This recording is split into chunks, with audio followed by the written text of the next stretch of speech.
Yo, what's going on today, guys? It is Rick here, and we are talking NBA Week 7 power rankings today.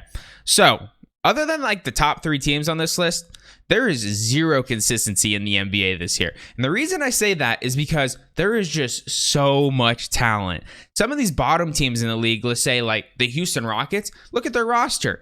They have unlimited amounts of talent. They just don't know how to put it together yet because they're so young. So, there's a lot of like really bad teams in this league that can beat some really good teams in the league on any given night. So, Week 7, let's talk about it. Jumping right in, number 10, we have the Golden State Warriors.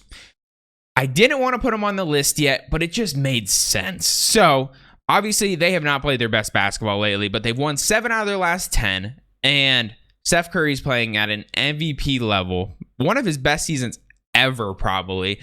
And the team's just kind of getting together. They just didn't defend for the first 5 weeks of the season. They're playing defense now. They're winning games. And it really isn't a surprise to anyone because everyone expected them to be at the top of this list. But, you know, they're figuring it out. They're working out their kinks. They just wanted to be lazy to start the year.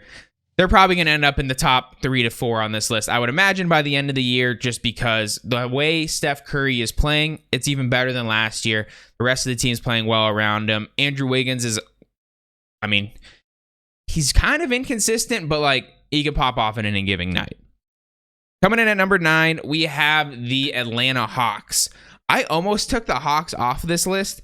They deserve to be on this list, but there was like, I don't know if you guys saw the reports. There was a weird report saying Trae Young just decided to skip Friday's game because he was mad at the coach. That's not good because he is their star player. I imagine the coach told him to stop shooting so many stupid shots because, the dude's shooting 27% from 3 this year. Can you blame the coach? You're shooting 24 times a game and you're shooting 27% from 3. Figure it out, dude. Like, you're a really good passer. You're not turning the ball over as much this year. There's just some drama on that team, and there are obviously rumors of John Collins wanting out. I don't know. We'll see. There's a lot of talent on that team, but we'll have to see how it ends up playing out. Coming in at number 8, kind of a surprise this year, because last year they played zero defense. They got a new coach, Sacramento Kings.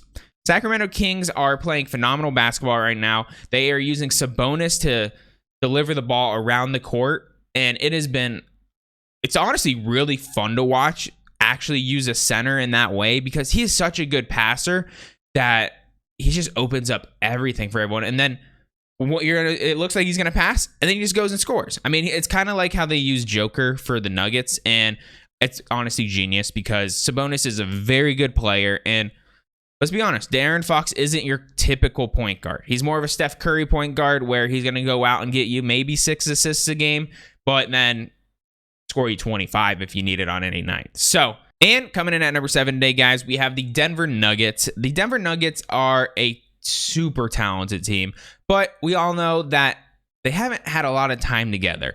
They were higher on this list 2 weeks ago because they were on fire, and now they run into some struggles again. And, honestly, they look really good when they're on, but there's just nights where Murray's going to go 4 for 16. And then there's nights that Michael Porter Jr. is not going to make any shots. And so they need to work out those kinks. If they can figure out the consistency of these really good players, or should I say really talented players, if they can figure out how to get them working every night around, obviously Joker's back-to-back MVP, they're going to be really dangerous in any given situation. So coming in at number 6, we have the Memphis Grizzlies. So the Grizzlies are finding some consistency. Obviously, Desmond Bane's been out, which is obviously not the greatest thing for their team, but they're winning without him. They got JJJ back, and they're just a really good team. John Morant can pretty much do it all for the most part. Always worried about injuries with him, though, because the way he plays above the rim is just dangerous. And so we'll see. This year, he seems to be like toning it back a little bit. There's nights where he goes out and he'll get you 40, and there's other nights he'll go out and get you 15 because he's still young in the league. And honestly, he doesn't have a lot to do offensively on that team other than like JJJ's solid on offense, but like Steven Adams like isn't even an offensive focal point at all. And then it's really supported by their bench. I mean, there's a lot going on with that Grizzlies team. Without Desmond Bane being a consistent shooter, like, they have to play really good defense to win games. Coming in at number 5, we have the Cavaliers. They fell down this list last week. We had them at like number 3 early in the season, and they're starting to go back up a little bit. Donovan Mitchell is playing very, very good basketball. Obviously, you're going to have his inconsistent games here and there, but then when he has those games, usually Garland's going to pick it up. Their backcourt might be the best, or at least the most talented backcourt in basketball. If you just look like at athleticism and like what they can do on an everyday basis, they're really freaking close to the top backcourt in the NBA. So I'm excited to see where this team goes because their backcourt's really good, but then they might have the best power forward and center combo if you want to talk about just all around basketball, because they play super good defense between Allen and Mobley, and then they can go out and get you a 15 a night if they need to. So really excited to see where that team is. Allen is hurt right now, and we'll see. Coming in at number 4, no surprise to anyone that has been following this team, the New Orleans Pelicans. The Pelicans have stupid talent. Like, they really are that like example of a team that they made a perfect trade to get Brandon Ingram, who was super underrated with the Lakers. And now they've pieced together Zion with him, CJ with him. I mean, Herbert Jones is like the most underrated player from his draft class, a 2nd-round pick, just way overperforming. Trey Murphy is just draining from 3, and he can go and get it at the rim if he needs to. They're super talented. They are a scary team. I would not be surprised if they win the West this year, which sucks to say as a Suns fan, but like, they are legit. If Zion can stay healthy, there is no thought in my mind that they can't win at all. They're legit. They play good defense too. Zion doesn't really play defense yet, but the rest of the team picks it up for him. Coming in at number 3, Phoenix Suns. Obviously, I wanted to put them. Number 2 and number 3 are kind of like interchangeable here for me, but like the Suns have been a little bit more inconsistent, I'd say, just because Chris Paul's been out. We probably wouldn't have lost to Houston last week if it wasn't for not having Chris Paul. We blew like a 19-point lead or something. And I will say the one thing I can criticize this team on, because other than that, they're playing great. I just made a video on them last week. If you guys haven't seen that yet, go check it out.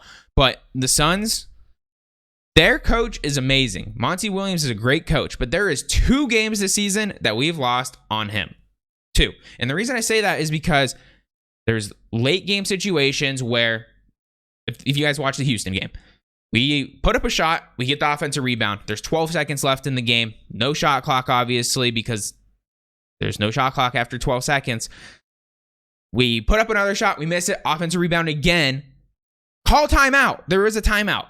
So if there's one thing I can ever say, this has happened twice now.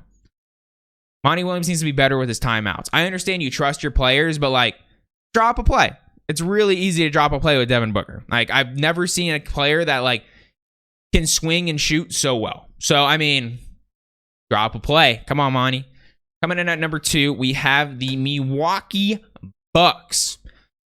They're kind of going through some growing pains, some injuries. They're resting some players some nights. I mean, they just lost to the Lakers, and it's not surprising when someone loses to the Lakers because everyone expects that Lakers team to win some games. But I didn't expect the Bucks to lose to him because Giannis, I figured, could shut down AD. But honestly, the way AD's been playing, he got 43 against Giannis, and Giannis went and got 40 against him. So that was super fun to watch.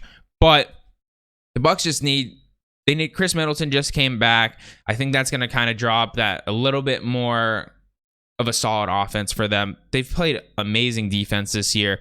Bobby Portis is honestly like not the most underrated player in the league, but like super underrated. The dude can go get 15 a night and shoot 40% from 3 at 7 feet tall. I mean, their bigs are crazy. Brook Lopez just had 7 blocks the other night.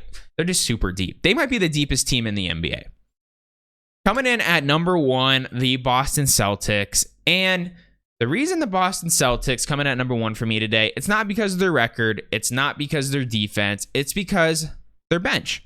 Their bench comes in and gives great minutes every single night. And then the funny thing is, it's not like it's a super talented bench. I don't know how it works, but it just works every night. It's just players that come in, no matter who it is. Even if you bring in Pitchford's like their 5th point guard, he comes in and he just starts draining. I don't know what it is, but they're doing something right in their front office. They're getting the right players around Tatum, and Tatum's the front runner for the MVP right now. I don't think he is, but if you look at the betting odds, he is. He's very solid. He's getting like 30 something a night. Jaylen Brown's their best player in my opinion, but they're just playing very good basketball, and it's hard to not put them at number 1 right now. They're just super solid all around. So that is my power rankings video for week 7, guys. Hope you guys did enjoy it. If you guys did, just remember, drop a like on the video, subscribe to the channel, and let me know in the comments, guys, if you disagree with anyone or if you think someone should be on this list that isn't. I appreciate you guys. Have a great rest of your day, and peace out.